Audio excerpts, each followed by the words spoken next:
teman-teman, bantu channel ini berkembang ya, subscribe, dan jangan lupa klik like and share video ini.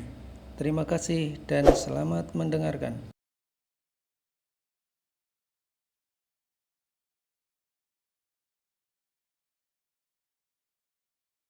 25. Yes, berhasil. Berkas di tangan Mayan terburai ke atas meja mendengar pertanyaan yang agak membentur keterkejutannya. Mendadak keraguannya bertamu, mungkinkah ia salah dengar? Skarmani Kamala.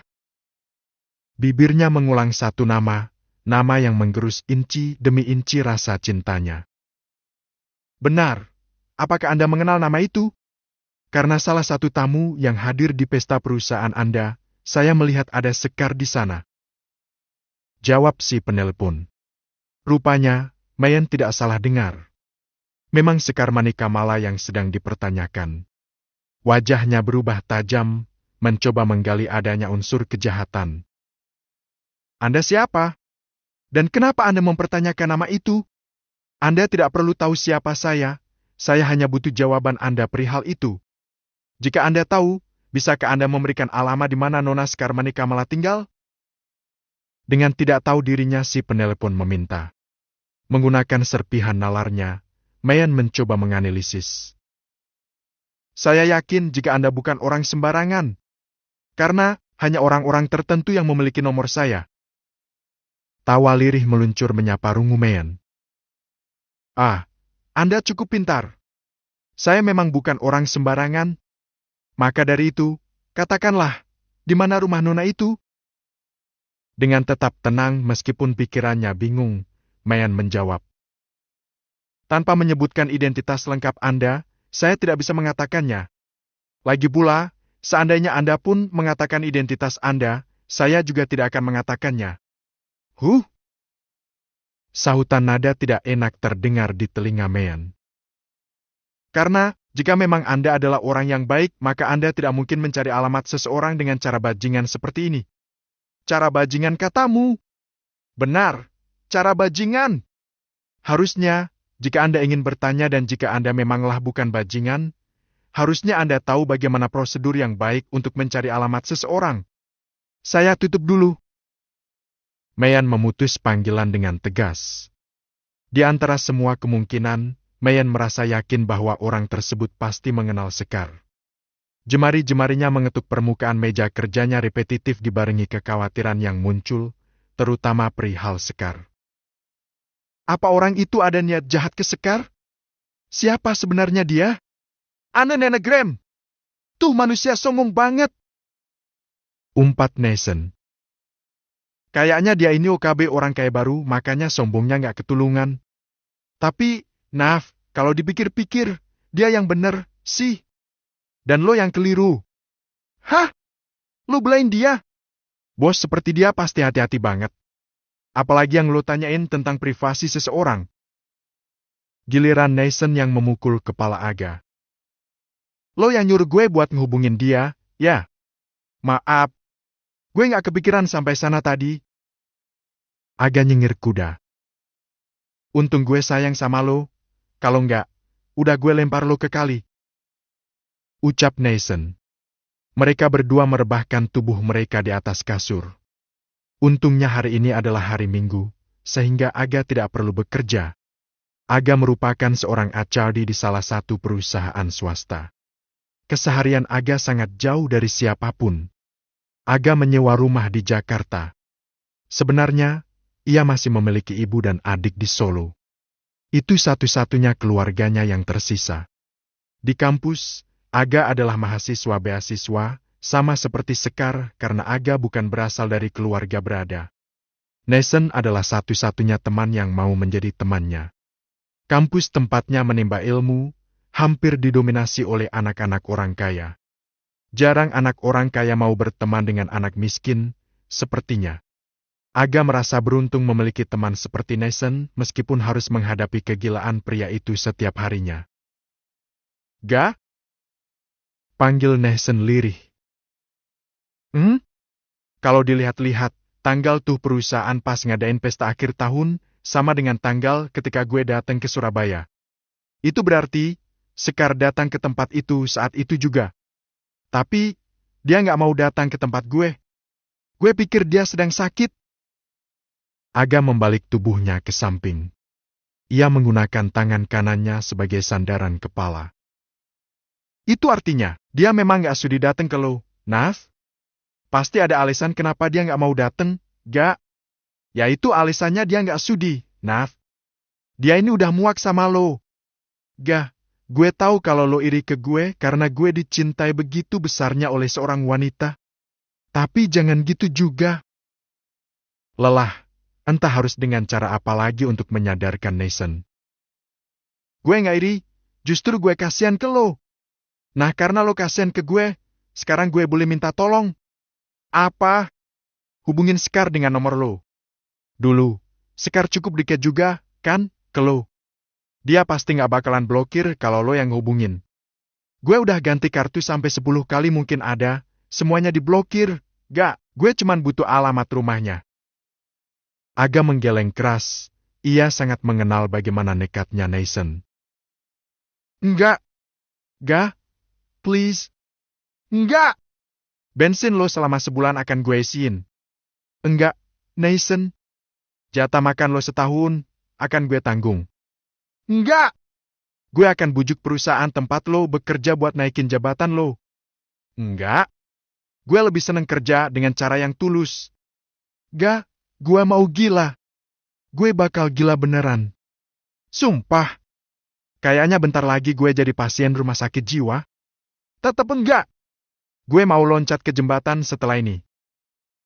Ancam Nathan. Terserah. Daripada jembatan, mending sekalian loncat dari gedung tertinggi perusahaan lo. Leticia baru aja cerai. Dia ada di London sekarang. Lanjutin pendidikannya sekaligus buka usaha di sana. Ucap Aga. Seketika, Aga terduduk dan napasnya berhenti. Lemah. Satu nama itu memecut emosi Aga untuk mencengkeram kerah ke meja Nathan sampai terdorong hingga ke dinding. Kenapa lo tahu di mana Leticia sekarang? Tanya Aga. Nathan menyeringai. Gak akan gue jawab sebelum lo setuju bantuin gue. Mau pukul gue? Pukul, gak. Tapi gue bakal tetap diem. Gue hanya akan ngomong kalau lo setuju bantuin gue. Pupil mata Aga merenggang, jelas terkejut setengah mati. Nathan tahu kelemahannya. Entah bagaimana caranya, Nathan bisa tahu di mana Leticia, mantan terindahnya. Leticia pergi begitu saja tanpa memberitahu keberadaannya. Seperti ditelan bumi. Jika dipikir-pikir, nasib Aga mirip dengan Sekar. Tanpa pemberitahuan, Aga menduga bahwa kepergian Leticia saat itu pasti karena orang tuanya membencinya. Leticia berasal dari keluarga konglomerat. Perbedaan yang sangat besar, seperti langit dan bumi. Itulah satu-satunya fakta yang mengakhiri hubungannya dengan Leticia. Alasan Aga tidak memiliki pasangan sampai saat ini adalah karena Leticia masih menghuni ruang hatinya. Selama ini, Aga berpikir bahwa Leticia sudah menikah. Bahkan, ia berpikir bahwa Leticia pasti sudah memiliki anak-anak yang lucu seperti wajahnya. Ya, ucap Aga, melepas cengkeraman tangannya dari kerah Nathan. Satu alis Nathan terangkat. Ya, apa? Gue bakal bantuin lo. Nathan menyeringai tipis. Ini baru teman gue. Sekarang, ceritain, kenapa lo bisa tahu kalau Leticia ada di London? Apa yang sebenarnya kalian sembunyiin dari gue? Maafin gue. Sebenarnya gue dilarang banget sama Leticia buat cerita ini ke lo. Dia ada di London. Nyokap dan bokap dia juga kenal keluarga gue. Waktu itu, sekitar 6 bulan yang lalu, nyokap dan bokap dia nitipin Leticia ke gue buat dikasih arahan kuliah di Universitas London.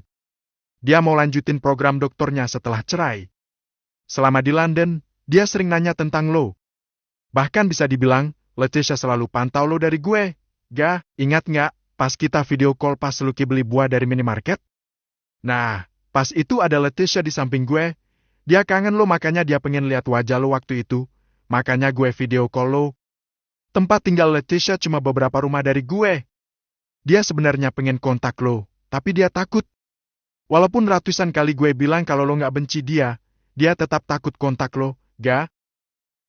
Sekujur tubuh Aga terasa ditimpa beban berat.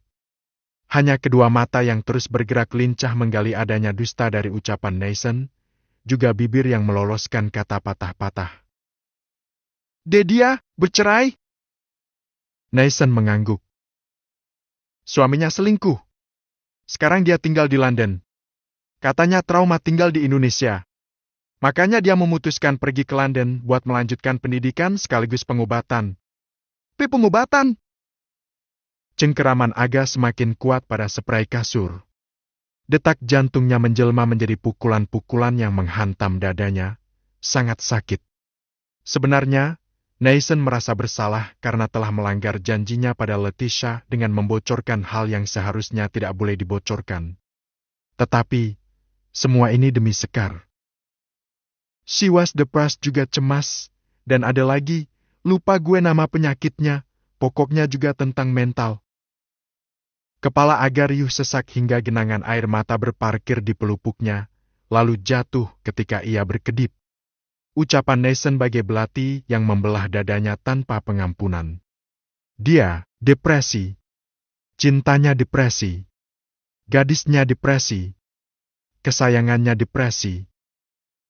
Kalau lo pikir gue jahat karena merahasiakan ini, maafin gue. Tapi sumpah, gue melakukan ini juga karena permintaan Leticia. Dan sekarang ini, gue merasa sangat jahat karena melanggar janji gue padanya. Gue mau ngomong sama dia. Ucap Aga terputus-putus. Ya, tenang aja, gue bakal bantu lo biar bisa kontak dia. Tapi, bantu gue dulu. Ga, gue juga butuh bantuan ini. Kalau lo mau udah jelas masih saling mencintai. Kalau gue... Aga tertawa kemudian memukul kepala Nathan. Bukannya lo bilang kalau Sekar masih cinta lo? Gimana, sih? Iya, sih. Gue yakin dia masih cinta mati. Tapi, gue harus pastiin sendiri. Sekarang, please, bisa hubungin Sekar. Minimal, dapat alamatnya. Iya. Kirimin nomor Sekar. Nathan mengangguk, dengan cepat mengirim nomor Sekar ke ponsel Aga. Kemudian, Aga mulai mengetikkan sebuah pesan. Lo mau ngirim pesan apa? Tanya Nathan dengan harapan dan kecemasan. Udah, diem. Sekar. Selamat siang, Assalamualaikum Sekar. Perkenalkan, ini aku Aga. Masih ingat, kan? Maaf banget kalau tiba-tiba aku mengirim pesan. Jadi begini, maaf jika terkesan lancang, adikku baru saja lulus dari jurusan yang kurang lebih sama dengan jurusanmu dulu. Dan sekarang ini, adikku sedang mencari pekerjaan. Tadi adikku bilang kalau di Starlight Beauty yang berada di pusat alias di Surabaya sedang ada lowongan. Apakah lowongan tersebut masih tersedia? Buset, kok lo tahu kalau di Starlight ada lowongan? Tanya Nathan. Baru tadi gue cek. Selain itu, adik gue memang sedang mencari pekerjaan. Siapa tahu, kan? Cerdik banget otak lo, ga? Dari Sekar. Waalaikumsalam Kak Aga. Masih ada, Kak? Kebetulan wawancara akan dilaksanakan 4 hari lagi di alamat X. Sekar. Itu alamat rumah kamu atau bagaimana? Maksudku, sekalian nanti adikku mau mampir dan tanya-tanya tentang kos-kosan di Surabaya jika seandainya lolos. Jadi, aku sekalian minta tolong ke kamu untuk nyariin kos-kosan yang cocok untuk dia, Sekar. Aku nggak bisa nemenin, soalnya nggak ada jatah libur. Selain itu, dia ini bisa dibilang nggak pernah merantau, apalagi cewek. Dari Sekar. Oh begitu. Jika nanti adik Kak Aga lulus wawancara dengan HRD-ku, mintalah adik Kak Aga buat ke alamat Jalan Kenanga nomor 19, Surabaya, blok ke-13. Itu adalah alamat rumahku. Kebetulan, aku juga punya kos-kosan yang ditempati oleh para pegawaiku, Kak. Sekar. Masya Allah, terima kasih, Sekar. Semoga Allah selalu memperlancar segala urusanmu. Sekali lagi, terima kasih. Yes! teriak Nathan. 26, Shibalsukia. Yes! Teriak Nathan dengan semangat. Nathan tiba-tiba bangkit dari tempat tidurnya. Mau kemana? Lo? Mau pulang? Aga menghadang dengan tangan terulur. Enggak, gue nggak percaya. Nath, please, dengerin gue kali ini. Lo boleh ke rumah Sekar. Tapi, jangan sekarang. Kalau lo langsung ke sana sekarang, sama aja lo bakal rusak reputasi gue di depan dia. Nathan mengernyitkan kening. Maksud lo? Coba pikir pakai otak, bro. Gue baru aja nanya alamat dia. Kalau lo langsung ke sana sekarang, pasti dia mikir lo dapat alamat itu dari gue. Tubuh Nathan jatuh ke pinggiran kasur lagi. Terus, gue ke sana kapan? 4 hari lagi bareng adik lo. Aga menggeleng. Jangan, sama aja lo bakal rusak nama gue juga. Terus, kapan? Gimana kalau 7 hari lagi? Itu waktu yang pas. Dia pasti nggak bakal curiga kalau lo dapat alamatnya dari gue. 7 hari lagi? Rasanya itu terlalu lama untuk Nathan. Dia ingin cepat-cepat memberi penjelasan. Memberikan semua pesan yang belum sempat dia sampaikan. 7 hari itu lama, gak? Kudu sabar, Nath. Kalau terlalu terburu-buru, hasilnya pasti nggak bagus. Jadi, lo kudu sabar. Sebagai gantinya, gue bakal nemenin lo ke Surabaya nanti.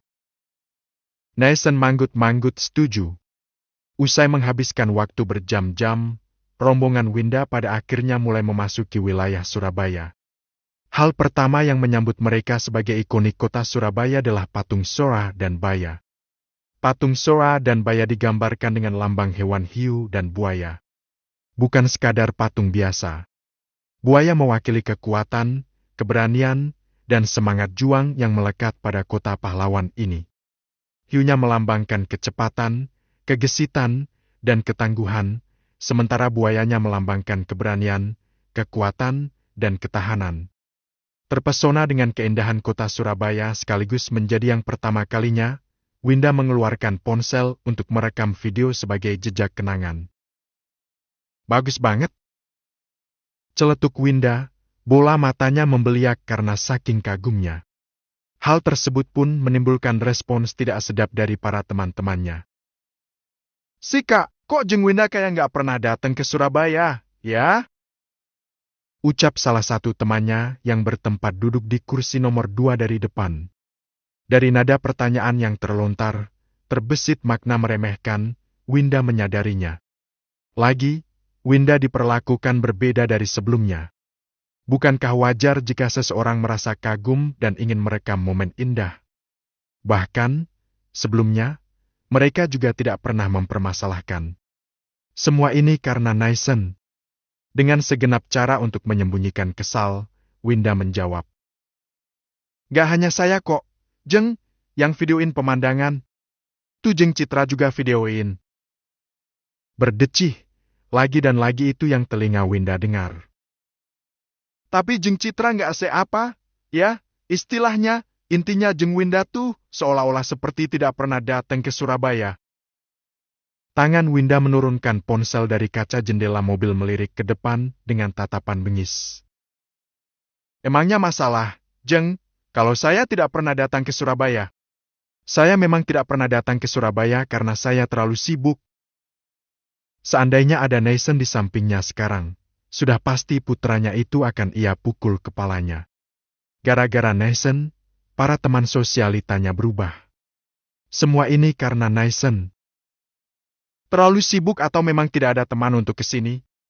Kalau saya alhamdulillah, setiap tahun selalu diajak jalan-jalan sama menantu saya keliling kota. Hehe, maklumlah, menantu saya itu baiknya minta ampun. Teman sebelahnya turut menyambung. Menantu yang baik itu imbas dari anak-anak kita yang pandai memperlakukan mereka dengan baik. Makanya mereka juga ikut sayang ke kita. Kita sebagai para mertua ini jangan kebanyakan nuntut intinya. Pasti hidup akan aman sentosa, rumah tangga anak-anak kita juga dijamin bahagia dan jauh dari kata perceraian.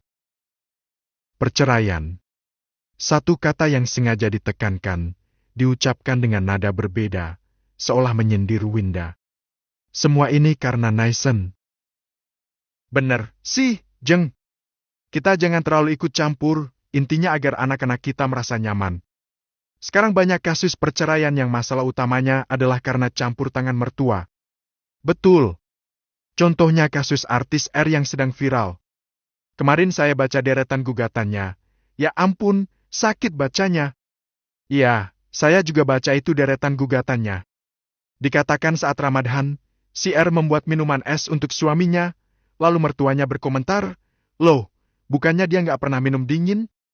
Karena hal itu, si R ngerasa tersinggung. Sahut teman lainnya. Padahal, kalau dipikir-pikir, kalimat mertuanya sederhana, kan, Jeng? Tapi namanya perempuan, ya, Jeng, apalagi kalau sedang hamil, pasti sensitif banget. Tambah Citra. Bener banget. Makanya, kita-kita ini jangan ikut campur sampai cerai. Naudzubillah, pokoknya jangan sampai anak-anak kita bercerai. Citra melirik ke belakang. Sayangnya, di antara kita, ada anaknya yang gagal dalam pernikahannya tuh. Kali ini Winda tidak bisa menahan diri lagi, situasi seolah memaksa dirinya terjepit. Kenapa kalian semua seolah menyudutkan saya? Asalkan kalian tahu, Naisen dan istrinya tidak pernah bercerai. Gosip yang beredar hanyalah bohong. Winda terpaksa melahirkan kebohongan demi menjaga nama baiknya agar tidak menjadi bulan-bulanan. Semua ini karena Naisen. Loh, serius, Jeng? Informasinya sampai diupload ke base Lambe Turah. Loh, Jeng. Citra menjadi pihak yang suka sekali mengompor. Banyak yang menginginkan kehancuran Naisen. Alasan itu keluar begitu saja dari mulutnya. Seperti yang kalian tahu, tahun ini Naisen resmi menggantikan ayahnya sebagai penerus. Jelas saja itu membuat para orang yang iri tidak suka. Mereka terdiam, seolah menelan semua kata-kata Winda sebagai kepercayaan. Detik berikutnya, tidak ada yang berani bersuara, meski hanya satu kata. Diam 1000 bahasa. Sementara Winda bersumpah dalam hatinya, apapun caranya ia harus membuat Naisen dan Yuna kembali menjadi pasangan yang sah. Harus. Naisen tidak boleh membangkang. Harga bahan baku titanium dioxide naik 2 kali lipat. Sekar membelalak saat melihat kenaikan harga tersebut. Titanium dioksida, titanium dioxide adalah senyawa kimia yang umum digunakan dalam industri dan produk konsumen, termasuk dalam industri kosmetik dan perawatan kulit. Titanium dioksida diperoleh dari mineral alam yaitu ilmenit atau wudil. Ilmenit adalah biji yang mengandung titanium dan besi, sementara wudil adalah mineral yang mengandung titanium dioksida dalam bentuk murni.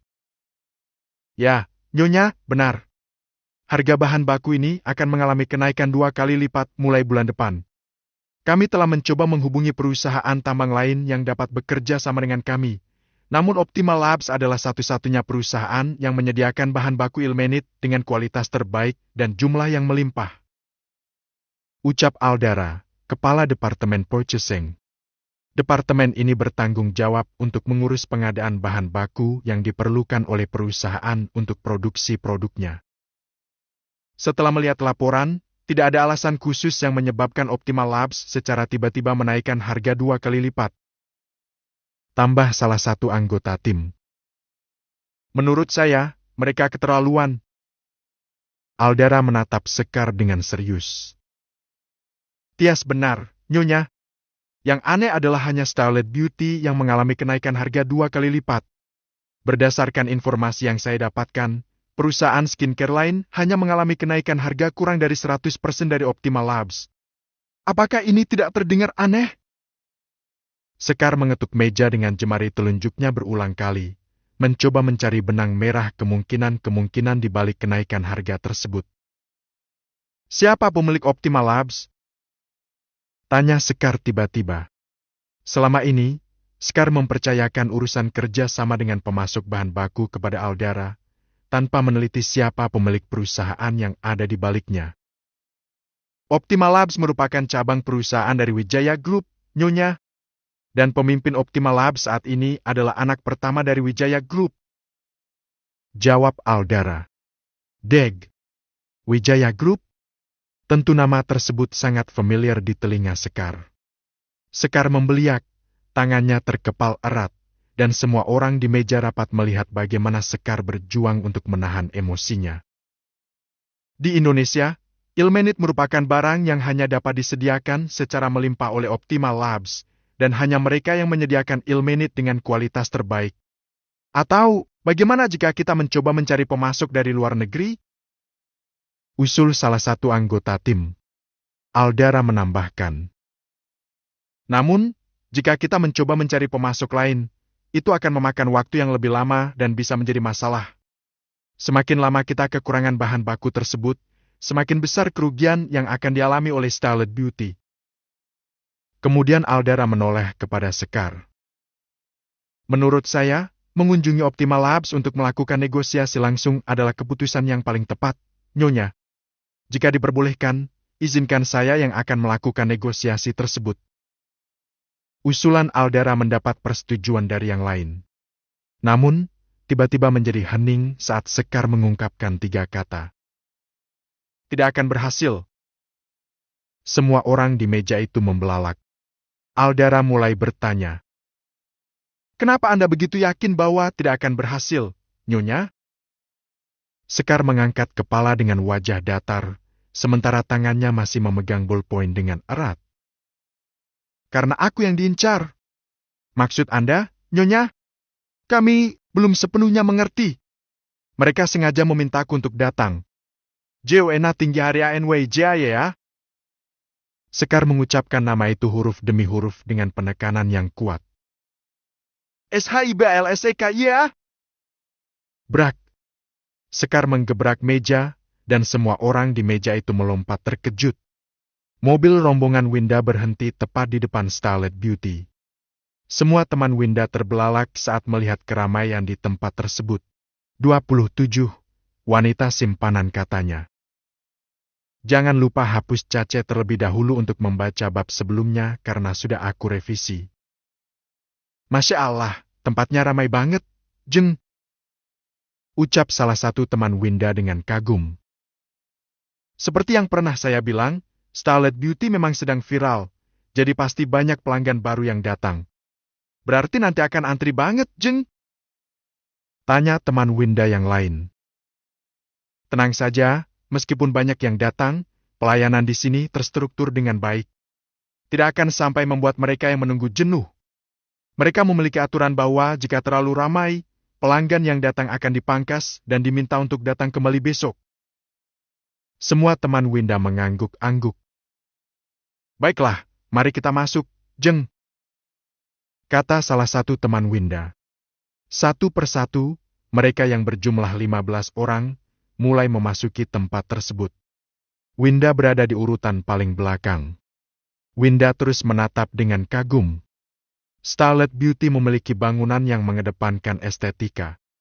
Eksterior bangunan terbuat dari kombinasi material modern seperti kaca dan logam, dengan sentuhan elemen alami seperti batu bata atau kayu, menciptakan kesan harmonis.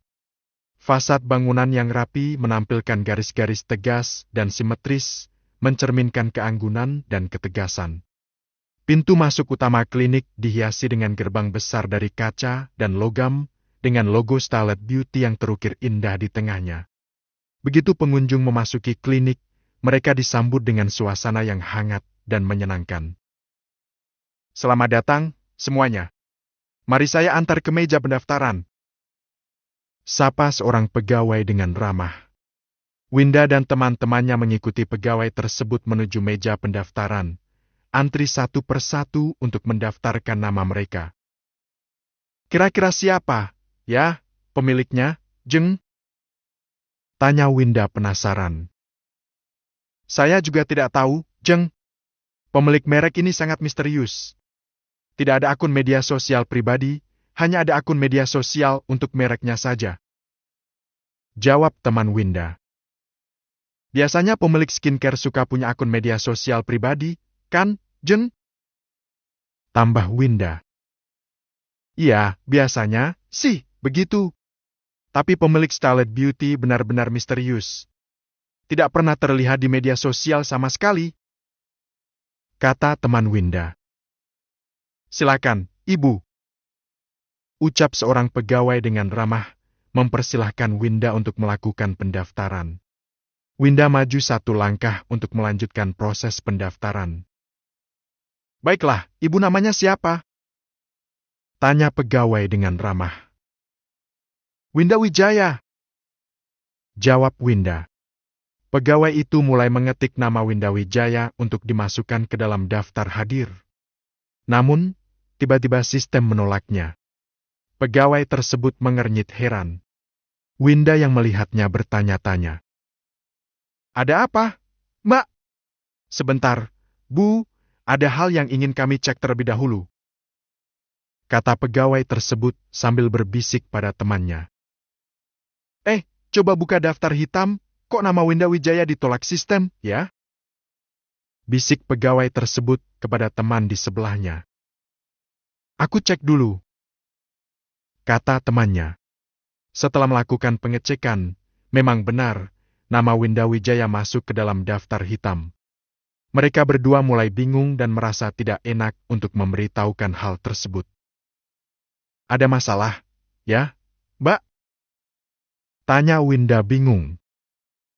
Maaf sekali, Bu, tetapi Ibu tidak diizinkan untuk melakukan perawatan di klinik ini, kata pegawai tersebut dengan rasa penyesalan. Winda mengernyit heran, begitu juga dengan teman-temannya yang ada di sana. Kenapa bisa begitu, Mbak? Itu tidak sopan namanya. Kenapa hanya saya yang tidak bisa daftar sedangkan teman-teman saya bisa? Apakah kalian tidak tahu siapa saya? Protes Winda dengan penuh kekesalan. Kami mohon maaf sekali, Bu, tetapi nama Ibu masuk ke dalam daftar hitam, jawab pegawai tersebut dengan lembut. Hah? Apa maksudnya itu? Tanya Winda bingung. Daftar hitam berisi nama-nama yang tidak diizinkan untuk menerima pelayanan di klinik ini, jelas sang pegawai dengan lembut. Tidak terima, Winda meletakkan kedua tangannya di atas meja dengan sedikit menggerak. Bagaimana bisa saya masuk daftar hitam? Saya bahkan belum pernah ke sini, kok tiba-tiba masuk daftar hitam? Apa kesalahan saya? Apakah kalian ingin saya viralkan hal ini di media sosial? Ancam Winda. Benar, kok bisa kalian memblokir nama teman saya? Padahal teman saya bahkan belum pernah ke Starlet Beauty. Ucap salah satu teman Winda, membela. Mengenai hal itu, saya tidak begitu paham, Ibu. Kami hanya menjalankan perintah. Beberapa nama memang dimasukkan ke dalam daftar hitam, dan nama Winda Wijaya termasuk salah satunya, jelas pegawai tersebut. Coba panggil pemilik tempat ini. Kok berani-beraninya memblokir nama saya? Saya bisa saja memviralkan tempat ini loh, predikat klinik dengan pelayanan terburuk, ancam Winda. Maaf, Ibu, pemilik kami sedang ada rapat penting, jadi tidak bisa diganggu. Brak. Kurang ajar sekali. Winda mengeluarkan ponselnya dan mulai merekam video. Saya akan merekam betapa buruknya pelayanan di tempat ini dan akan saya sebarkan di media sosial. Dua pegawai tersebut mulai panik dan bingung. Mereka tidak memiliki pilihan lain. Mereka menutup wajah mereka dengan kedua telapak tangan. Ibu, tolong hentikan ini, pekik salah satu pegawai. Kenapa? Takut? Biar semua orang tahu jika Starlet Beauty tidak sebaik seperti yang sering mereka gembor-gemborkan, ucap Winda tersenyum miring. Berhenti! Satu kata itu terdengar, datang dari seseorang yang baru saja menuruni anak tangga.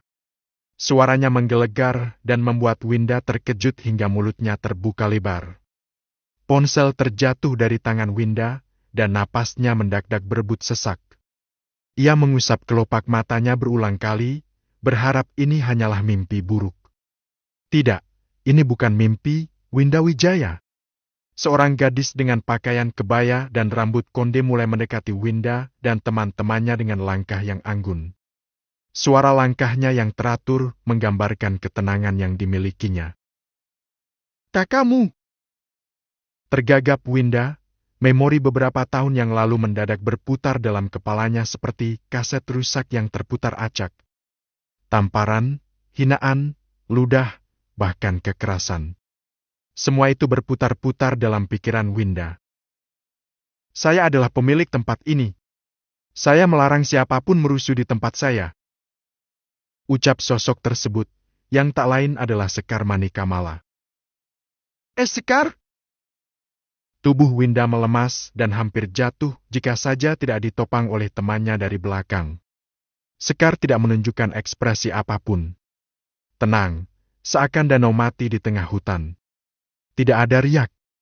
Namun, tatapan dari sosok itu seolah menusuk Winda tanpa pengampunan. "Ah, jadi Anda tahu nama saya? Meskipun Anda tahu nama saya, itu tidak akan mengubah fakta jika nama Anda tetap ada di daftar hitam. Jadi, silakan pergi." Winda tertawa sinis, tidak percaya bahwa dia sedang diusir oleh wanita yang dulu pernah ia ludahi itu. "Sombong sekali. Ayam gunung tetaplah ayam gunung.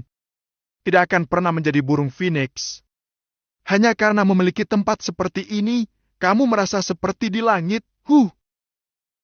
Fatma yang berdiri di samping Sekar merasa tidak terima. Ia ingin melawan, tetapi Sekar dengan tenang menahannya dengan mengangkat tangan, meminta Fatma untuk tetap tenang. "Tutup mulut burukmu itu!" Pekik Fatma, itulah satu-satunya yang bisa ia katakan. "Mulut buruk! Jaga ucapanmu!" Ucap Winda. "Dua wanita murahan seperti kalian, bagaimana berani menyebut mulut saya buruk? Paling kalian hanya menjadi simpanan pria kaya dan tidak lebih." Fatma menggenggam tangannya dengan erat, sementara Sekar tetap tenang mendengarkan tanpa ekspresi. "Memang, sih, biasanya simpanan berperilaku sangat sombong dan suka mengklaim apapun sebagai miliknya. Sekarang, cepat panggil pemilik sebenarnya dari tempat ini. Dia harus tahu jika wanita simpanannya ini sangat kurang ajar." Pekik Winda.